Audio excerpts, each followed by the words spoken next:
CBSE বোর্ডের result প্রকাশ হতে ত্রিপুরার বিদ্যাজ্যোতি স্কুলগুলোতে খারাপ রেজাল্ট সাংবাদিক সম্মেলনের মাধ্যমে সরব হলেন ত্রিপুরা প্রদেশ কংগ্রেস। এদিন সাংবাদিক সম্মেলনে উপস্থিত ছিলেন ত্রিপুরা প্রদেশ কংগ্রেসের মুখপাত্র পার্থ আচার্য, মহিলা কংগ্রেসের সাধারণ সম্পাদিকা শ্রেয়সী লস্কর এবং যুব কংগ্রেসের নেতৃত্ব আমির হোসেন সহ অন্যান্যরা।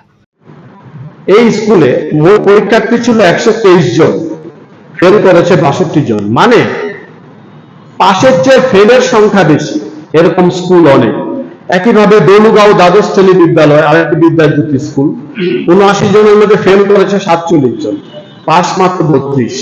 বৈশ্যাবাড়ি ইংরেজি মাধ্যম স্কুল, 88 জন ছেলে মেয়ের মধ্যে ফেল করেছে 61 জন। মনুগণকুল উচ্চ মাধ্যমিক বিদ্যালয়, 61 জন পরীক্ষার্থীর মধ্যে ফেল করেছে 37 জন, পাস করেছে মাত্র 24 জন। পাশের চেয়ে ফেলের সংখ্যা বেশি। ঠিক একইভাবে বরপাথার উচ্চ মাধ্যমিক স্কুলে 48 জন ক্যান্ডিডেট ছিল 12-এ, এর মধ্যে পাস করেছে মাত্র 28 জন।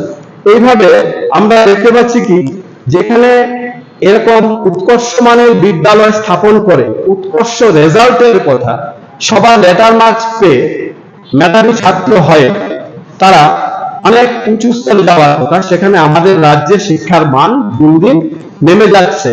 এবং বিদ্যাজ্যোতি প্রকল্প নামে একটা প্রকল্প চালু করে আমরা বিদ্যাজ্যোতি প্রকল্পের বিরোধী নই, কিন্তু আমরা এই বিদ্যাজ্যোতি প্রকল্পের মাধ্যমে যে একটা ডিভিশন তৈরি করা হচ্ছে সমাজে, এই বিদ্যাজ্যোতি স্কুলে যারা টাকা দিয়ে পড়বে তারা এখানে পড়তে পারবে, যাদের টাকা নেই পড়তে পারবে না।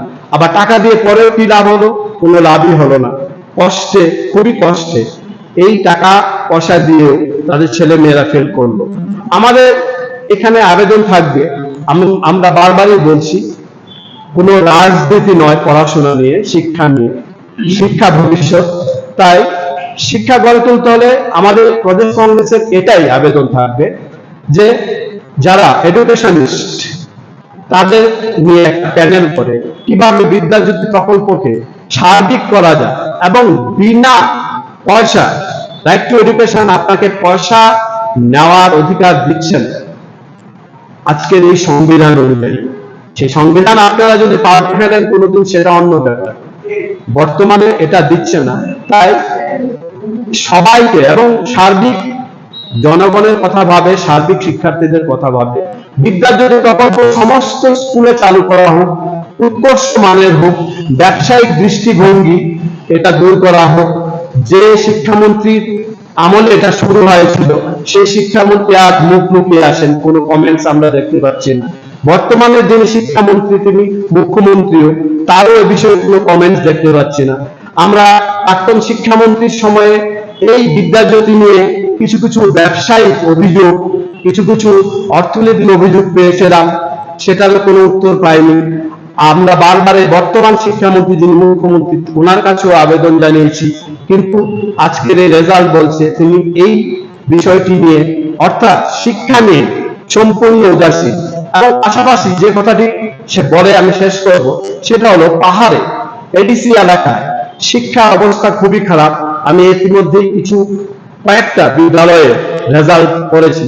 সাধারণ বিদ্যালয়গুলি যেগুলি ত্রিপুরা মধ্যশিক্ষা পর্ষদের আন্ডারে, সেটার অবস্থা আরো খারাপ, আপনারা জানেন, পত্রপত্রিকা আসছে।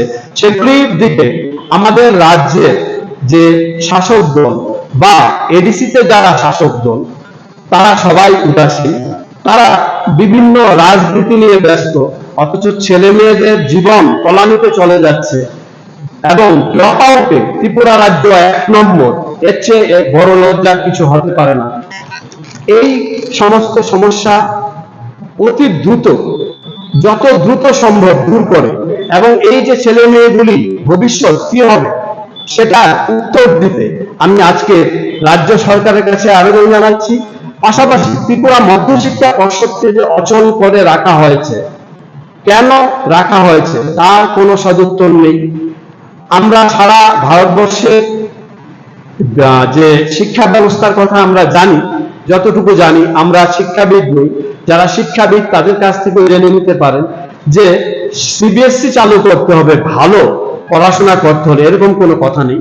প্রায় প্রতিটি রাজ্যেই নিজস্ব বোর্ড রয়েছে, নিজস্ব বোর্ড নিয়েই রাজ্যের আঙ্গিকে অবস্থা দেখে বাংলা মাধ্যমেই ভালোভাবে পড়াশোনা করানো যেতে পারে, ইংরেজি মাধ্যমে পড়াতে হবে, সিবিএসসি চালু করতে হবে, এরকম কোথাও কথা নেই। বিদ্যাজ্যোতি প্রকল্প বা যে কোনো প্রকল্প এই সিস্টেমে চালু করে রাজ্যের শিক্ষা ব্যবস্থা যেভাবে গঙ্গা প্রাপ্তি ঘটতে চলেছে তা যেন সরকার অবিলম্বে রোধ করার চেষ্টা করে, এই আবেদন রেখে, এবং আমরা সরকারের প্রতিটি পজিটিভ স্টেপস যেগুলোই নেয় শিক্ষার উন্নয়নের জন্য সরকারের পাশে থাকবো। শিক্ষা নিয়ে কোনো রাজনীতি নয়, এই কথা দিয়ে আজকে সাংবাদিক সম্মেলন শেষ করছি। ধন্যবাদ।